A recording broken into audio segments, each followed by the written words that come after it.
Sinuspinde kanina ng Malacanang ang pasok sa gobyerno at mga eskwelahan sa Metro Manila at iba pang lugar na apektado ng matinding ulan dulot ng habagat. Simula 1:00 ng hapon, suspendido na ang pasok sa lahat ng ahensya ng gobyerno at lahat ng antas ng paaralan sa Metro Manila, Cavite, Rizal, Bulacan, Laguna, Batangas, Pampanga, Zambales at Bataan. Ito ang inanunsyo ni Executive Secretary Lucas Bersamin sa bisa ng Memorandum Circular No. 88. Sa kabila nito, mananatili ang operasyon ng mga ahensya na may kinalaman sa kalusugan, kalamidad at iba pang mahalagang serbisyo. Ipinaubayan naman ng suspensyon ng pasok sa mga pribadong kumpanya. Samantala, nakapagbigay na ng mahigit 45 million pesos sa tulong ang Department of Social Welfare and Development sa mga pamilyang apektado ng bagyong Grising at ng habagat.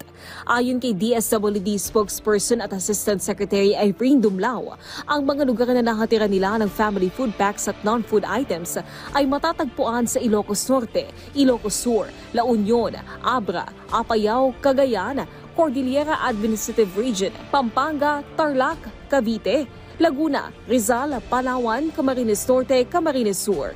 Nagbigay din sila ng family food packs sa Aklan, Antique, Capiz, Iloilo, Negros Occidental, Samar at Southern Leyte, Zamboanga del Norte, Zamboanga City, Basilan at South Cotabato.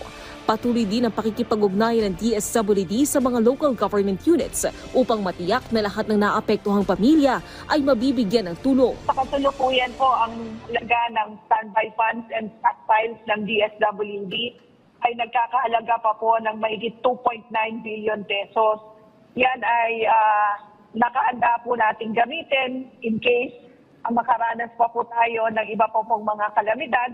Samantala, 2 sama ng panahon ang binabantayan ng Pag-asa. Posible umano itong magsanib at maging buong linggo ang pag-ulan. Naomi Tiburcio para sa Pambansang TV sa Bagong Pilipinas.